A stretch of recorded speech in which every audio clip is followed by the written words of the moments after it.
بسم الله الرحمن الرحیم د یو نوی پروګرام سره زه یم سید کبیر شاه ګرانو کتونکو خبره به کوو د ریډیو پاکستان کومه د 9 مای واقعه چې مخې ته راغلی وه ریډیو پاکستان ته اور لګېدلی و ریډیو پاکستان یې سوځولی و په دې باندې اوس په های کورټ کې یو فیصله مخې ته راغلی ده هغه فیصله څه ده په دې باندې خبرو کولو اترو دپاره موږ سره صحافي کمران شاه صاحب موجود دی. کمران صاحب د نوي پروګرام کې تاسو ته هرکلی وایو. مننه. کمران صاحب دا کیسه ډېره شاته تللې وه د 9 مای والا ریډیو پاکستان والا بیا دې کې های کورټ څه داسې فیصله مخې ته راوړه څه خبر دی د 9 مای حوالې سره؟ ړومبی خبره خو به دا وکړو چې 9 مای باندې ریډیو پاکستان سره څه شي وو، نو هغه دا وه چې ریډیو پاکستان یو هجوم راغلی و د احتجاجي مظاهرینو په شکل کې. هغوی ریډیو پاکستان ته اور ورته کړی و، اور یې ورته لګولی و، او هغې کې ډېر قیمتي ریکارډ چې کوم و هغه سوځېدلی و. په هغې باندې د هغه وخت چې کوم نګران حکومت و هغوی پې په انسداد دهشتګردۍ عدالت کې یو کیس فایل کو، او په هغه کیس کې زیات تر د پاکستان تحریک انصاف چې کوم مشران یا کارکنان نو د هغوی نومونه پکې وو، او د هغوی پیشې به باقاعده کېدې، او د هغوی هغه کیس په دغه کې روان و. کله چې بیا د پاکستان تحریک انصاف حکومت راغی، نو په هغې کې د پاکستان تحریک انصاف حکومت لخوا چې دی نو په دې باندې تورونه ولګولي شو چې یاره دا کیس چې دی نو دا یو دروغ کیس جوړ کړی شوی دی، او دا په ای ټي سی عدالت کې زموږ په مشرانو په دې باندې چلیږي، زموږ مشران یا زموږ کارکنان په دغه کې نو، او دا یو موب راغلی و، یو هجوم راغلی و، هغوی دا کار کړی دی، ریډیو پاکستان یې سوځولی دی. په هغې کې چې کوم ملوث کسانو یا نامزد کسانو نو د هغوی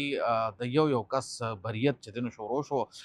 دغه کیس ختم شو. خو ولې بل خوا چې کله ریډیو پاکستان وکتل چې یاره د ریډیو پاکستان د سوځولو نه پس دومره لوی واقعې نه پس کیس جوړ شو، هغه کیس هم خراب شو، او هغې کې چې کوم خلک نامزد وو هغه د هغې نه چې دی نو بری کېږي روان دي. نو ریډیو پاکستان د خپل طرفه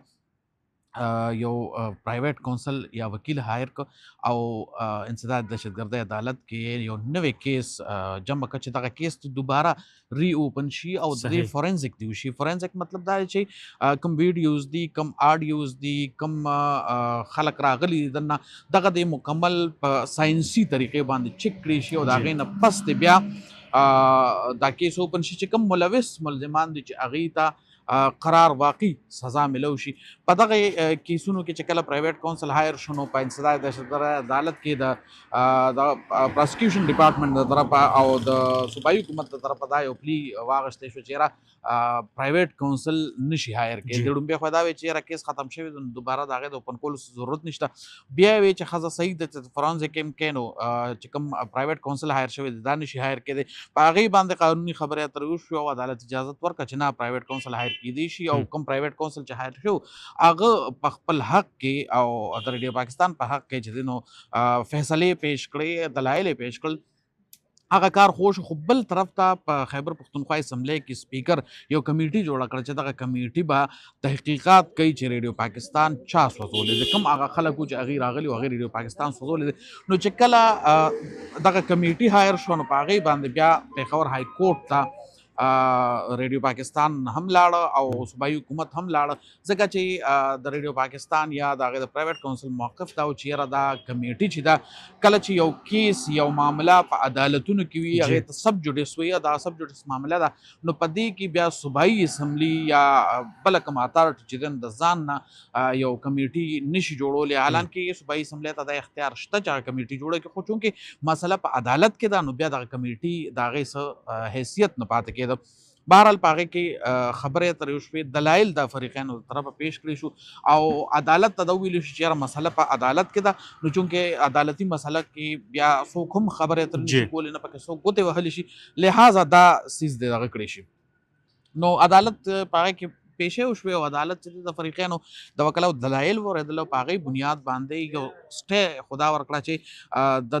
دغه کمیټي دی خپل کار مخ په وړاندې نه بوځي. د هغې وجه دا ده چې هلته په انسداد دهشتګردۍ عدالت کې د 10 نه تر 15 پورې ګواهان پیش شوي دي. بیا په هغې کې چې کوم د فورنزیک ډیمانډ کړی شوی و د ریډیو پاکستان د طرفه، هغه فورنزیک ډیمانډ هم برابر کړی شوی دی. پنجاب فورنزیک لیب چې دی نو دغه کړی دی، د فورنزیک چې کړي دي، په هغې کې چې کوم کسان نو د هغې هغه شناخت شوی دی، وایي چې دا کسان دي. بیا عدالت کې هغه کیس چې دی نو د پولیس د طرفه چې کوم فرنزیک راغلی هغه په عدالت کې پیش شوي دي او عدالت په هغې کې نوره مزید کاروایی کوي. نو دا ټول هغه سیزونه دي چې په کوم باندې د دغه کمیټې چې کوم نوټیفیکیشن او یا د دغه کمیټې کوم کارو نو پېښور های کورټ وی چې دغه کمیټې دا کار فلحال ودري تر هغه پورې چې څو پورې عدالت ته تفصیلي ریپورټس نه راغلي عدالت په هغې کې مخکې دغه نه کړی او د کمیټې په دغه باندې اعتراض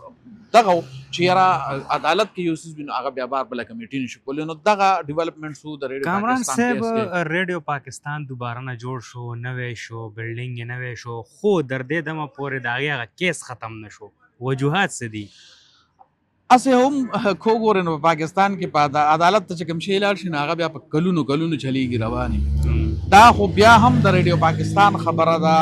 او د حکومتونو خبره ده یا د ادارې خبره ده.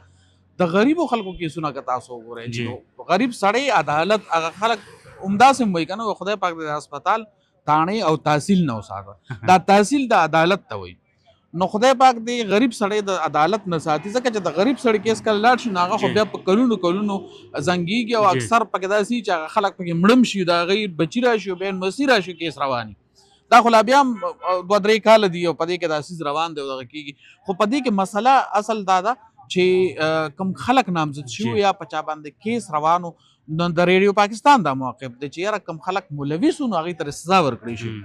اوس دلته خو په هغه کیس کې ملوث څوک دي؟ ملوث کسان پکې ډېر او په هغې کې دا ده چې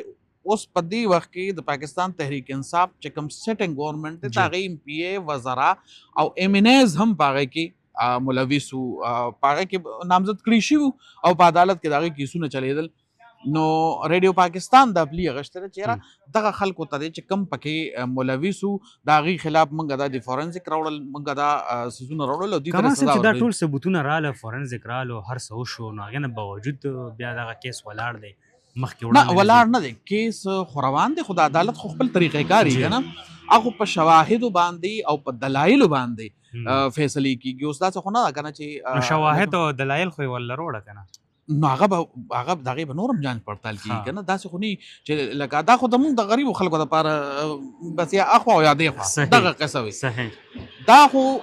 های پروفایل کیس دی او ما چې تا ته ذکر وکړو چې په دې کې د پاکستان تحریک انصاف چې اوس دې وخت کې په حکومت کې کوم MPs دي او وزرا دي د هغې دغه هم پکې شته د هغې نومونه هم پکې شته او نامزد شوي خلک دي او تر دې پورې چې په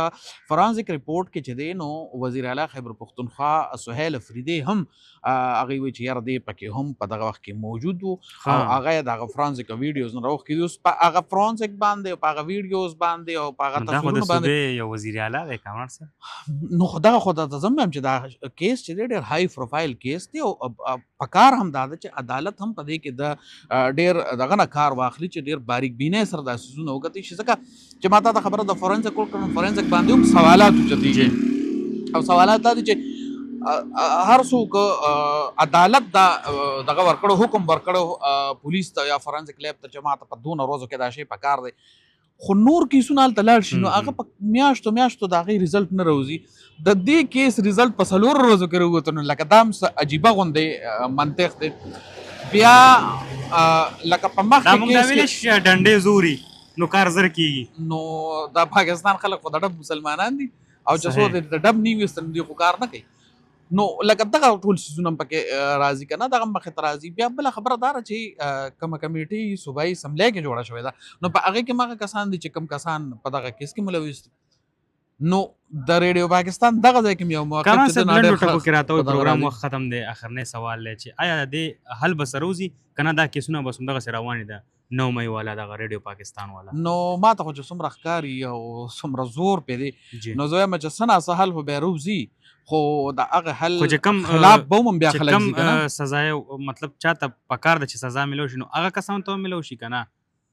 دا خو ګوره د عدالتي څیز داسې دی چې د هغې په حوالې سره ته پروډکشنز نه شي کولی چې چاته به سزا میلاویږي او څنګه به سزا بعضې ټیم داسې وي چې دغه ثبوتونه د یو سړي خلاف وي